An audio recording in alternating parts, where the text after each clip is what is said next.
Mga classmates, pag-usapan natin yung paano mag-breed ng early bird.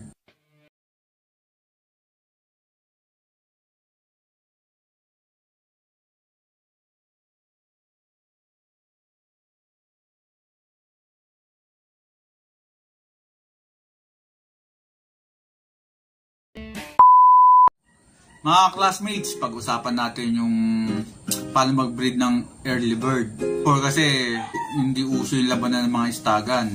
So, pagtuntong ng June, July, halos walang mga sultada ko konti kasi nga puro palugon na yung mga manok. Nag-umpisa na yung, nag-start na yung istagan na labanan. So, halos parang just na yung yung labanan ng stag, 4 season na. May early bird, may local, may national, at yung huli nga yung late born. Dito sa Luzon kasi, so mostly nag-umpisa dyan yung mga labanan ng LGBA, BNTB. Alam ko mga bagwis, salpukan, meron na rin ng mga ganyan eh. And then late na yun sa WPC. O kagandahan nga ng merong early bird na labanan, kumbaga yung panahon ng lugon, ang manok, walang halos laban, nagkakaroon na ngayon kasi nga naumpisa na yung labanan ng mga stags. So ngayon, paano ba mag-umpisa mag-breed ng early bird? So mostly kasi ang laban ng early bird October, November eh. Kung kailangan doon, naka-prepare ka na. 1 month pa lang, kumbaga may preparation ka na para doon sa mga materials na gagamitin mo. So kailangan planuhin mo muna. So planuhin mo muna kung ilan yung ipoproduce mo. Alamin mo muna kung ilan yung kaya mong alagaan. So, mas maganda, more on quality sa quantity. Ang ginagawa namin, 1 month pa lang, nagpiprepare na kami ng materials na kailangan. So, sineselect na namin yun. And then, within 1 month na yun, na preparasyon, nandun yung yung babakunahan mo, mga breeding materials mo. And then, usually yun, yung priming na tinatawag nga. Kumbaga hinahanda mo na yung mga materials mo para do sa breeding season ng early bird. So ano ba yung priming na tinatawag nila? Siyempre, pinupurga mo yan, pinaliliguan mo, dinidilaws mo, binibigyan mo ng mga vitamins, dun sa mga supplements, dun sa mga inahin para mataas yung production ng itlog nila at maganda yung ilalabas nila mga sisiw.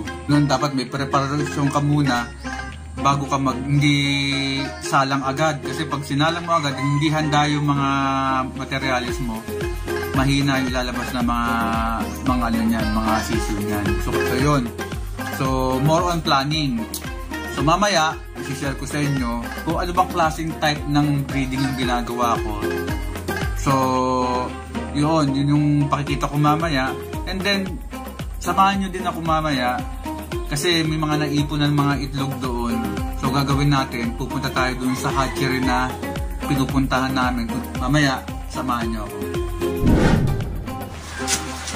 So nandito na tayo sa breeding area natin. So medyo maliit lang siya. Iba yung klaseng type ng breeding yung ginagawa namin. So battery type yung ginagawa namin breeding.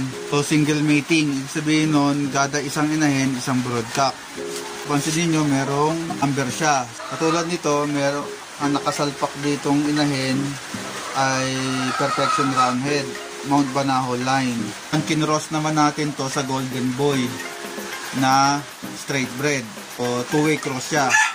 So ito naman, yung isang broadhead naman medyo nakatago eh. Ito ng Boston Roundhead naman to. So kinross naman natin to sa Black Henny. Yung Black Henny nasa 3-way cross yun. Ito puro to Boston. So number 2 siya. So tingnan natin yung mga broodcock natin. So ito naman yung brood stag natin. Ayan. So pure din yan na Golden Boy straight bred. Tapos yung isa, ito yung isang straight bred din na Golden Boy. kapatid naman niya to. Black Henny, nasa labas eh. So pakita ko kung yung picture niya. So ayan, may isang flying pin tayo, dalawang flying pin. So mostly yun lang.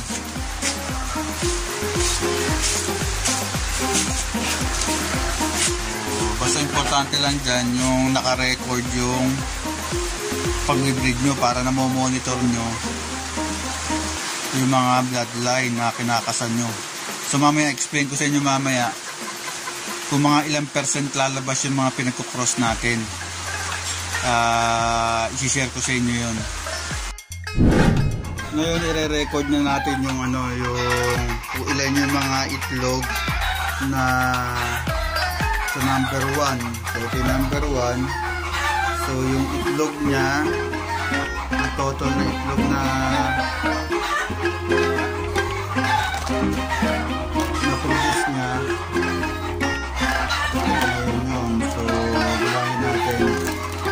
So 1, 2, 3, 4, 5, 6, 7, 8, 9, 10. So ang total na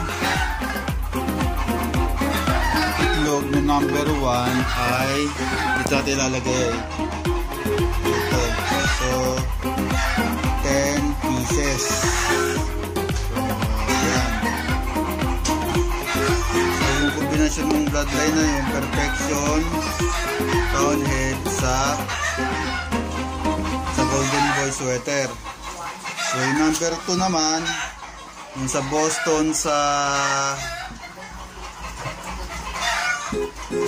Boston Roundhead sa Black Henny natin. Bilangin natin ngayon. So 1, 2, 3, 4, 5, 6, 7, 8, 9, 10. So 10. So 10 pirasong itlog. Ayan, 10 pieces. So ito ngayon sinasabi ko, yung importante ito yung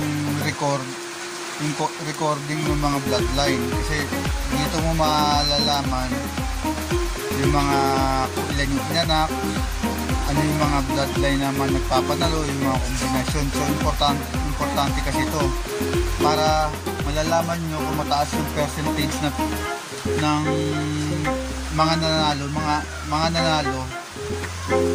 doon sa mga kombinasyon ng bloodline na kinasan nyo.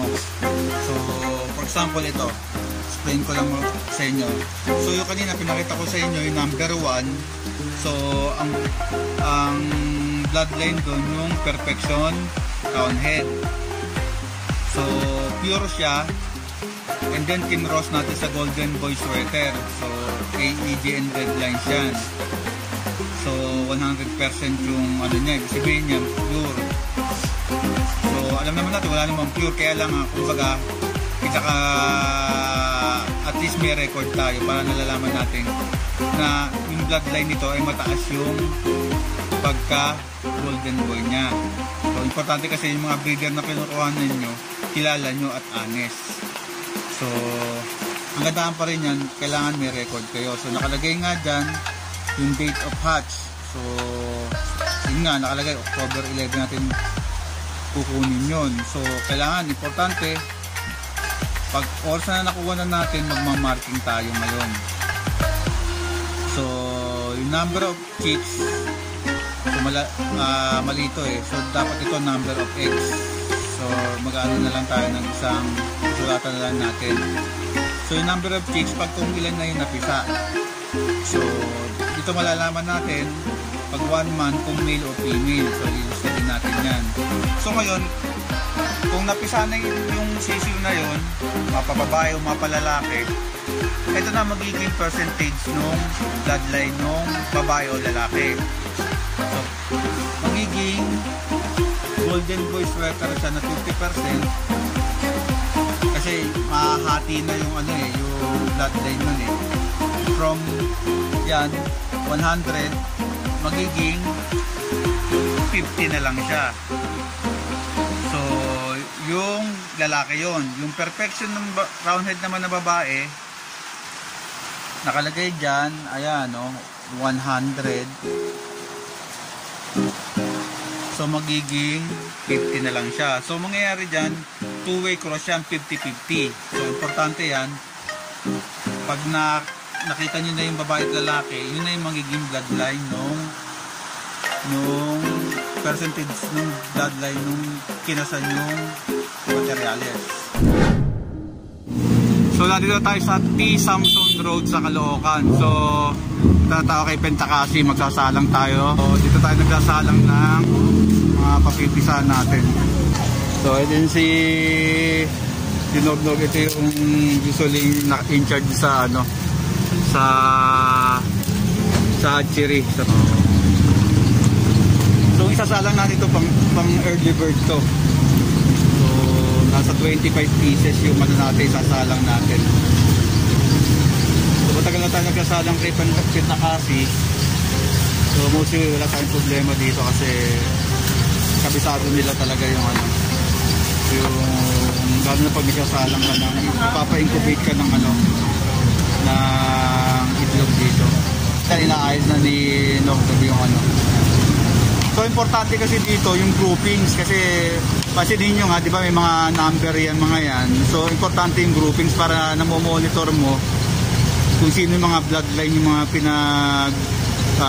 pinagko-cross mo para madali mong matitrace ano yung mga minate mong mga materials doon. So, since hindi wala tayong sariling incubator, nire-request na lang natin sa kanila na mas maganda grouping yung pagkasama ng mga numbering ng itlog para madali natin matandaan. So, alam na naman ang ginagawa ni ano dyan, ni Nognog dyan. Pag magkano uli ngayon yung salang natin? 10 pesos pa rin, boss. So, 10 pesos daw ano, per piraso. Ayan, nililista niya na yung ano. So, madali lang naman. Ang kagandahan nito, nag-a-advise sila pagka malapit na mapisa o one day before. Yung nakagandahan.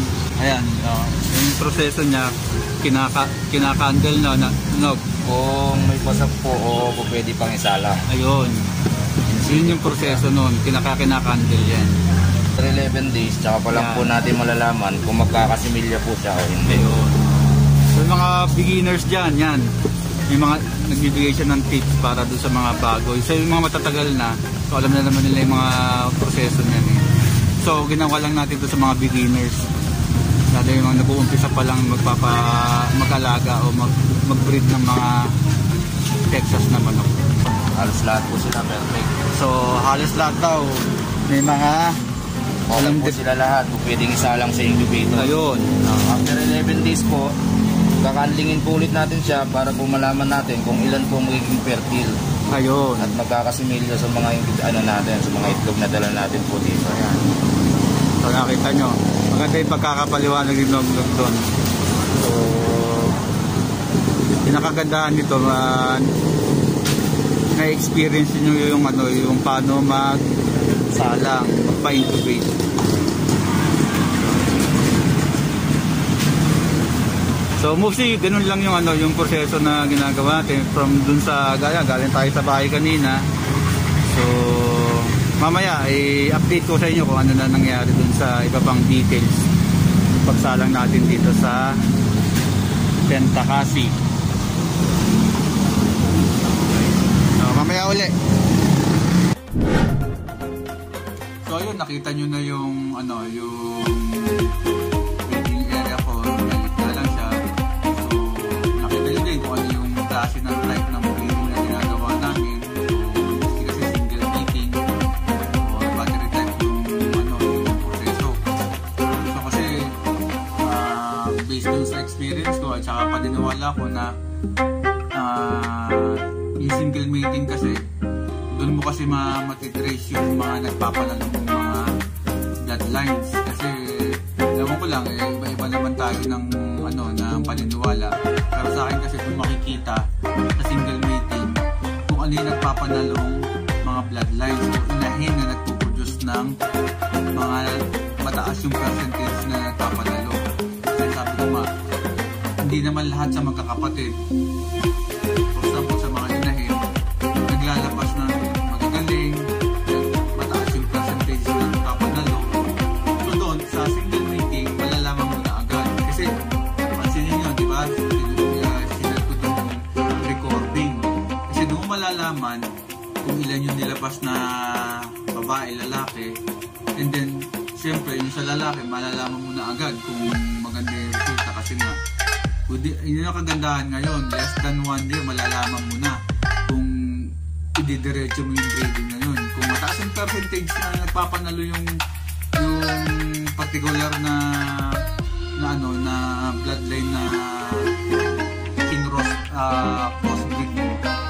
So, maganda yun. Maganda yung resulta nun. So, yung mababa yung percentage na nagpapanalo, siyempre, iiwan mo na. And then, ang ididiretso mo, yung mataas yung percentage na nagpapanalo na ginawa mo ng breeding. So, yung nakaganda ng breeding, challenging yung pag-breeding. So, para ka nag-experiment daw. So, yun, nakita nyo din kung paano kami mag-ipon ng itlog. So, mostly ngayon, nandun nga, 15 days lang. Iniipon namin, pinalagay sa chiller, and then, tsaka namin pinadala sa holiday. So, sana marami natutunan, lalo yung mga beginners nga. So, yun nagsisimula. Pero yung mga datihan ng nagbe-breed talaga. So, kung may mapupulot kayong hindi mas okay. Kung wala naman din problema. So, mostly sa mga beginners talaga. Kaya ako ginawa yung video niyan. So, kung may mga katanungan kayo, please comment down below, and then subukan kong sagutin yung mga tanong nyo sa abot na makakaya ko. Magandang pagkakataon kasi ngayon, kasi panahon ng breeding ng early bird. So, by October, mag-uumpisa ng kung nakapag-ipon na kayo ng September. So, kung si October, makakapagpalabas na kayo ng mga season nyo hanggang November. So, good luck sa inyo. Sana, yun nga, maging healthy yung mga alaga nyo. Itong breeding na gagawin nyo. So, maraming salamat sa inyo.